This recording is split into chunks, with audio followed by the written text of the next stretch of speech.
Afternoon, everybody. I am going to, for those of you who may not be so familiar with DEFY, I'm just going to speak for 5 minutes. I have a couple of slides just to put you a little bit in the picture about the project. And then after 5 minutes, I'm going to open it up, and Maya, Miriam and Charlotte are going to join me. And we're going to have something like a conversation between ourselves for another 15 minutes. And I'm going to say more about that at the end of the 5 minutes. So it's going to be a little bit of a listening for you. That all told will take about 25 minutes. And after that, we'll come to a stop and we'll open the floor and would really welcome thoughts, questions, reflections from yourselves. So for the first 5 minutes, I'm going to give you that bit of picture of DEFY, and then after that, invite the other three to join me, because this is very much a collaborative project. We're 4 of us in this, 4 organizations, and then the 4 of us in particular who have been working on this for the project duration. So DEFY, really top notes on it, is a project that began back in 2023. So since 2023, we've been running like April, and it'll run up until April of next year. And there's 4 of us in it, 4 organizations that we mentioned, and then 4 of us, myself, Maya, Miriam, and Charlotte in particular, working on it. And it's a project that's been interested in and exploring educator relationship to discomfort and to difficult knowledge.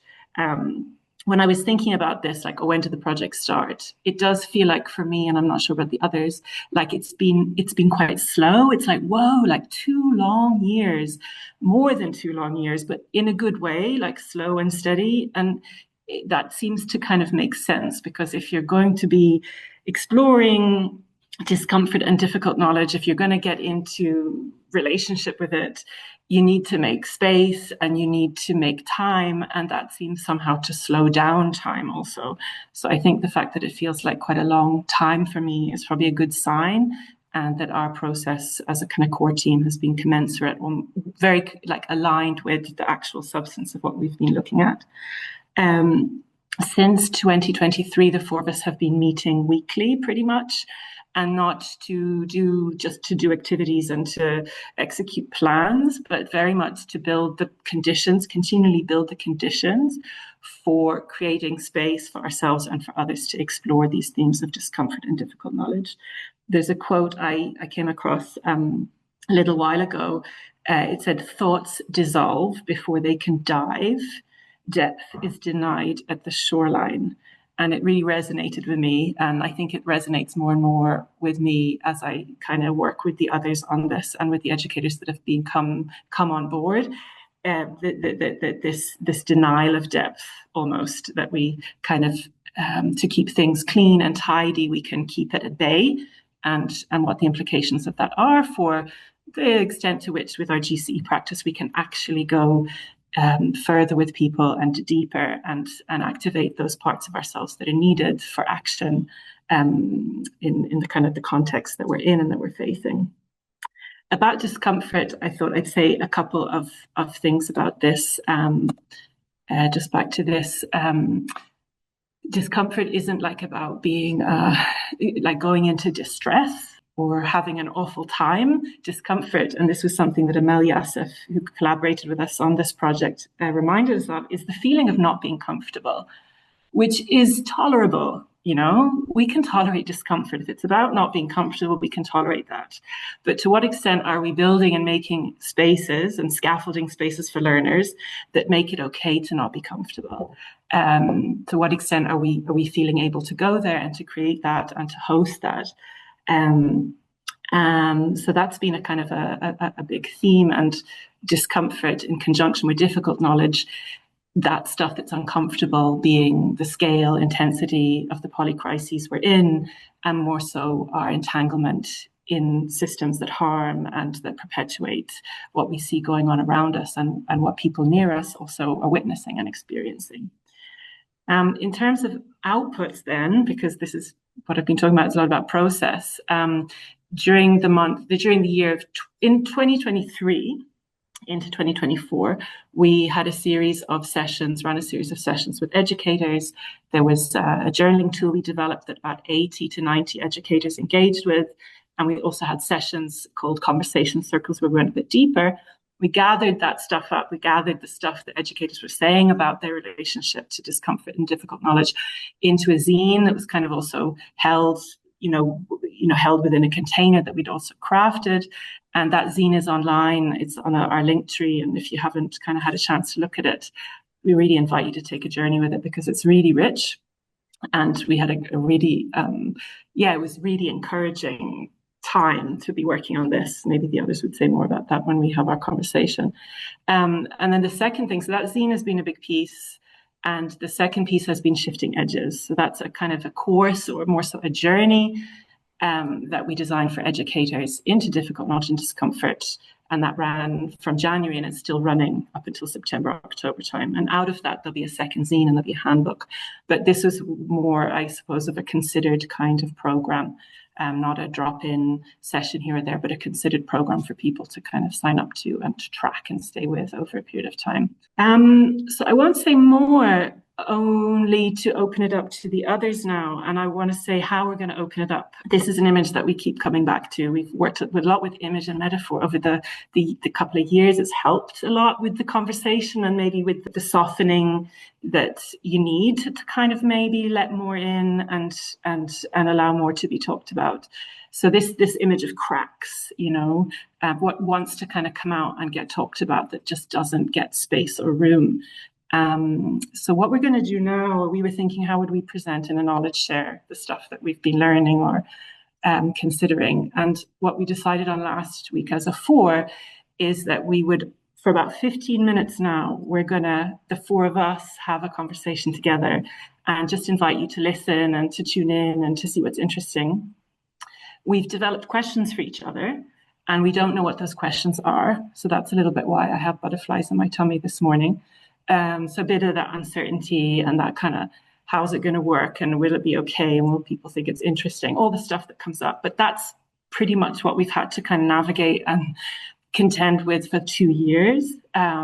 So we have a bit of a practice around it, and it is a practice that again, the others will maybe add, but I think is also absent or lacking in the GCE spaces, is this space for educators to actually sit and to contend with stuff and to share kind of their own journeys of facilitating together, and to build some reflexivity together, and to show some of these, to allow some of these cracks to open a bit, and for some of the messier stuff to come up, and for that to be processed collectively and explored and owned together. So that's something what we've been doing together. And for the next 15 minutes, we're going to, I suppose, do that together and see what you think. And I don't know what's going to come up, because I don't know what the questions are that the others have. Each of us has a question for the others. I don't know who wants to start. Miriam. I want to. I brought you the question I reflected on, which was, how did it DeFi change something that I was not comfortable with, but am more comfortable now? And one thing that came to mind for me was silence in groups, because in educational contexts, before I tried to always manage of stuff to do, but in DeFi, we also worked a lot with groundings and even silence, being silent together, and I found that very powerful. So I was wondering, which is it for you that you got more comfortable with, that you felt discomfort around before? Something small, maybe something very, very concrete. I just want to answer the first thing that came to mind. I think there's lots and lots and lots of things, but maybe something for me that I didn't realize I found it uncomfortable, but on reflection, is that I thought I was very good at talking about feeling and emotion, but actually realizing that I'm very good at it in theory.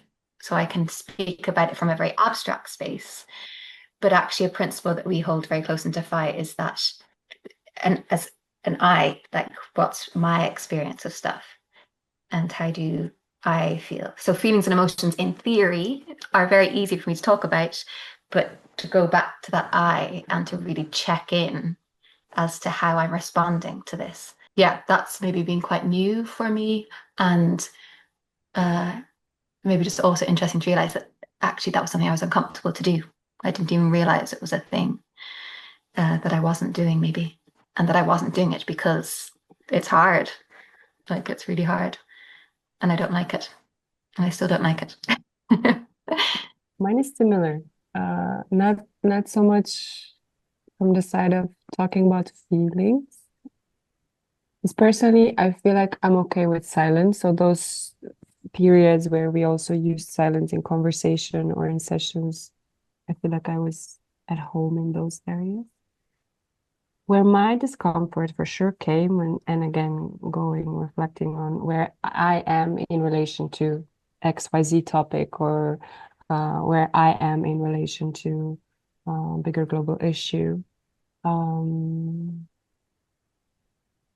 is, I guess, positioning myself while at the same time feeling like I don't have the full grasp of the issue or all of the information that I could in order to either make a decision or say, aha, in this context, I believe this, and that to be true. And of course, action then follows. But throughout the FI, somehow this loosened a little bit, and also through our conversation. And currently, I'll see how I'm with this as we progress. But currently, I managed to move a little bit closer in the direction of, okay, just even if there's uncertainty, that I'm able to define a little bit, even for that specific moment or for that specific conversation, and then go from there. And even if my understanding or my position changes throughout the conversation, that's okay, and it's okay to say, at the start of this conversation, I stood on this side, but then after thinking about it or checking it with myself and checking in with other resources, I can always change that position, and it's not a big deal, or it shouldn't be, but I had this block, I guess, beforehand. It's still uncomfortable, but yeah. And for me, I think I'll flip it a bit, and I'll say the thing I thought I was comfortable with, I discovered I was less comfortable with over the course of the months, and that is, I'm okay as an educator, so I'm okay. Whatever people do with what I bring is okay. I bring something, what they do with it is fine. I'm okay. This thing Vanessa Andreotti says, I lovingly don't care what they do with what I bring. I'm curious about it. I want us collectively to go deeper, but I'm not attached to what they might do with it. And I'm comfortable. But actually what I've realized, especially with the shifting edges, where we opened it up really to more educators to join and to kind of do a kind of almost a program of study around this, I realized I really did care not what they did with it, but what they thought about it. And I wasn't so comfortable, and I haven't been so comfortable not knowing what they've been doing with it. Although that was the design, that they go do their own thing.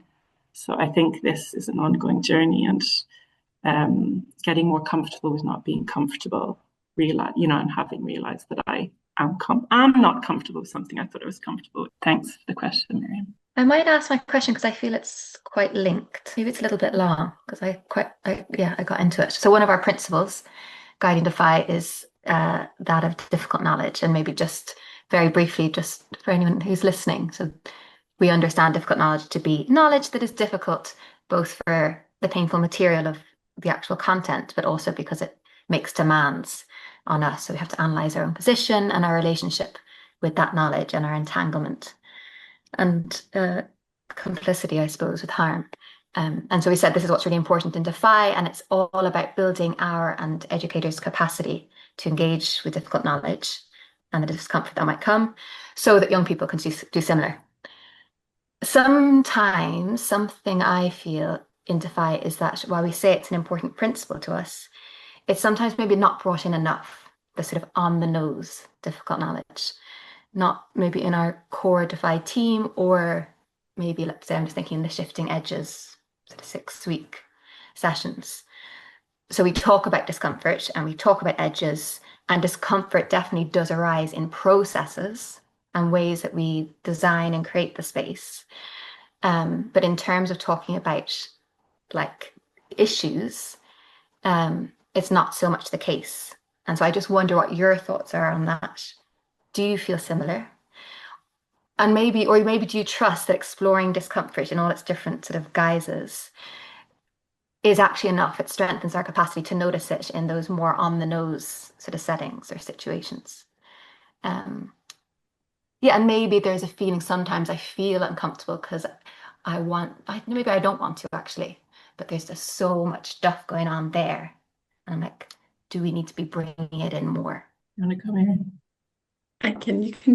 You can start if you want. I think I found something the other day that helped with this, because I also really, it's been like a real tension. And one that, so it really resonates with the question. And then I found something the other day, doesn't like fully resolve it. It doesn't make it easier, the work, but it was clarifying. And that is this idea of creating learning experiences. So this is from Vanessa Andreotti again, who's been one of the kind of people we've read and whose work we pulled in. She talks about learning experiences, creating those where people can find out the painful information for themselves. So they strike up the relationship with that. So, and then the role of the facilitator. So it's not so much presenting content, but creating learning experiences where people can find out the painful information for themselves. And then the role of the facilitator. Is that a bit of an echo? Sorry, can we ask everybody to be on mute except for the 4 co-facilitators in the room? Thank you. And then the role of the facilitator is to hold that space for them to do that, to the point where they don't get frustrated or walk away, so if the facilitator holds them so that they can stay with that. And for me, that was helpful. So it's for them to discover. But pedagogically, it's really intricate. To build that learning container, it's really intricate. Like, what does that look like? It's difficult and intricate and tricky, but that's just something to offer because it's helped me a little bit with that tension. For me, what helped me is that we offered spaces without the specific content. And that was very powerful because then it left a lot of room for the content that people bring, because education in times of collapse means that everyone feels collapse in some way and is already connected and has a topic or a content or an issue that they can bring to the space. And so I found it very, very helpful to see education as giving the space and then having the right question or having the right prompt or having the right, I don't know, we used podcasts, for example, to have a small input and then talk about it in our deep dives. And so we worked a lot on questions, on prompts, on giving the words the meaning that we want them to have, and to work on that together. And I think that is so powerful because then it leaves the room for the collective, the people that are in the room that might be participants, but they are part of it, of the learning space. And then it's more a space that you create together and anyone can bring content in. And that maybe didn't happen every time, but it makes it possible. And so it's not about bringing content and knowing all about one issue that I then present to everyone and have to know everything about. But it's more of asking the question and then seeing what others have been thinking about or experiencing, or what stories they can tell around something, and then the other person connects something else. And so it makes it more colorful even. So that's how I answered that question for me. I kind of want to go with one of my questions now because it links well with Miriam's answer. So the question I ended up with, one of them, is if you think about the whole process of DEFY so far and all of the conversation cycles and all of the people that we included, even the ones that they hadn't joined Shifting Edges, for example. So anybody who had any type of content with the project. How do you see, or how do you how do you see the involvement and the contributions of each individual on that we managed to have on the way to the full picture of the projects, and keeping in mind what the project wanted to be in the beginning when it was written, and the form that kind of took on as we were going through? So one answer that I have would be the first publication we did, the zine, is compiled mostly of the voices of educators we spoke with. So it's mostly quotes. And for our second publication, we asked the participants of our Shifting Edges course to also contribute. So I feel that the voices of people who connected to DeFi then have a space in these publications, and they take on their own journey. It's so interesting how they go out there and then they find people that I would have never thought to get connected to DeFi, but they find the publication, they're like, wow, this is interesting. And it doesn't have our voices alone, or our organizations. It has so many voices of people that, were involved in some way. So I think that makes the magic of the project somehow. And I think I could add that I've appreciated the challenges, that you create a space like we have, and people join and they strike up different relationships with the project according to where they are, what's going on for them, what their practice is, and there's such a plurality there of positions and voices, which is amazing, like Miriam's saying, but also challenging, because it's not a like big flowy field of daisies. It's like we are. It's complicated, and it's the shapes are different, and that's been really enriching, because it's been challenging for me. So it's been like reminded me of like allowing that and needing to make space for that and hold all that. So that's been an important instruction for me. All right, so thank you for the questions, and I hope it was interesting to listen a little bit.